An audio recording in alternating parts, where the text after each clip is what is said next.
नमस्कार, मैं हूं आपके साथ नीलोफर अंसारी और आप देख रहे हैं एम न्यूज 24/7। आइए नजर डालते हैं आज की खास खबर पर। पीलीभीत विधानसभा बरखेड़ा के ग्राम करोड़ में आम आदमी पार्टी की एक जनसभा को संबोधित करते हुए प्रांत उपाध्यक्ष एडवोकेट सुनीता गंगवार बीजेपी सरकार की तानाशाही पर जमकर बरसी। सुनीता गंगवार ने कहा, आज बीजेपी को अगर सबसे ज्यादा खतरा महसूस हो रहा है तो वह आम आदमी पार्टी से, क्योंकि आम आदमी पार्टी जनता में सबसे ज्यादा लोकप्रिय हो रही है। दिल्ली में पंजाब सरकार के कार्यों को देखकर हर जगह आम जनता में चर्चा है कि यहाँ भी आम आदमी पार्टी की सरकार बननी। मौके पर पहुंचकर तमाम ग्रामीणों ने उनके विचारों को सुना। मीटिंग में उपस्थित होने के लिए तमाम ग्रामीणों की भीड़ जमा हो गई।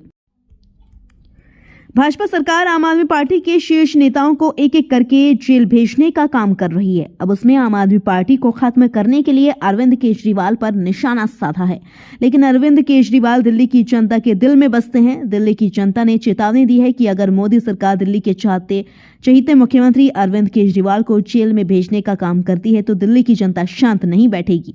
इस अवसर पर समस्त ग्रामवासी और महिलाएं भारी संख्या में उपस्थित रहे। पूरा मामला पीलीभीत के करोड़ का है। पीलीभीत से देखिए ब्यूरो चीफ अनिल कुमार वर्मा की खास रिपोर्ट। हम आपका परिचय जानना चाहेंगे मैम।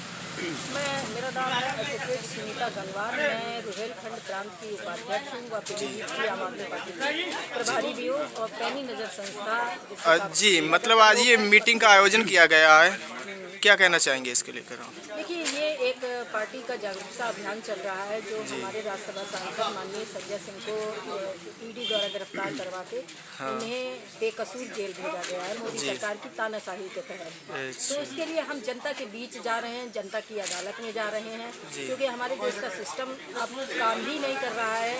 यहाँ तक कि सुप्रीम कोर्ट भी लाचार दिखाई दे रहा है। तो एक जनता की अदालत ऐसी अदालत होती है जो सर्वोपरि होती है, जिसे हम जनता जनार्दन यानी ईश्वर की अदालत मानते हैं। तो हम जनता की अदालत में जाकर, जनता के बीच में जाकर हम न्याय मांग रहे हैं। क्या संजय सिंह को गिरफ्तार किया गया है, क्या ये सही है? तो जनता भी कह रही है कि बिल्कुल गलत किया गया है। हमें बहुत अच्छे इसके रिजल्ट मिल रहे हैं और ये जनता के बीच में ये बात भी जा रही है कि किस तरह से बीजेपी सरकार बेकसूर लोगों को जेल भेज रही है। जी, आज जनता के बीच आपने क्या संदेश प्रस्तुत किए? हमने जनता के बीच में बताया, लोगों के ये जानकारी दी कि आम आदमी पार्टी आपके लिए लड़ाई लड़ रही है। आम आदमी पार्टी 2 प्रदेशों में सरकार है। आप वहाँ की सरकार किस तरह से पब्लिक के लिए काम कर रही है, जनता के टैक्स के पैसे का किस तरह सदुपयोग कर रही है और आपके लिए कैसी सुविधाएं दे रही है।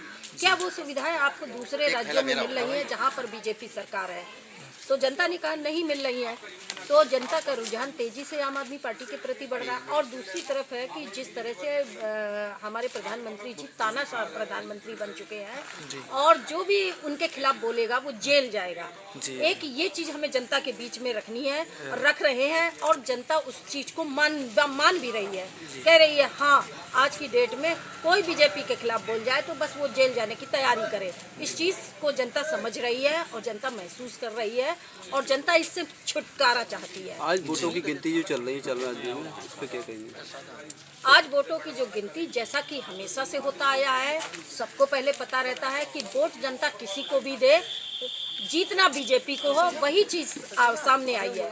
आप देख सकते हैं कोई जनता में उत्साह नहीं है कि बीजेपी जीती है। जैसे पहले माहौल होता था, कोई उत्साह नहीं।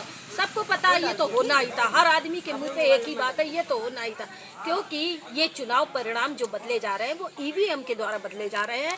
क्योंकि सिस्टम जो होता है वो सरकार के हाथ में होता है। सरकार के हाथों में, सरकार चाहे उसी सिस्टम का सही प्रयोग करे, सरकार चाहे तो उसी सिस्टम का गलत प्रयोग। यानी कि हमारा पूरा सिस्टम हाईजैक हो चुका है और ईवीएम से चुनाव होता रहा तो कभी भी इस देश में बीजेपी से मुक्ति नहीं मिलेगी।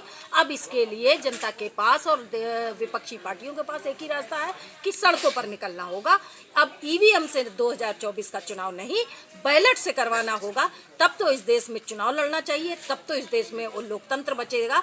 अन्यथा लोकतंत्र को भूल जाए और भारत को एक लोकतंत्र विहीन तानाशाही का देश समझा जाना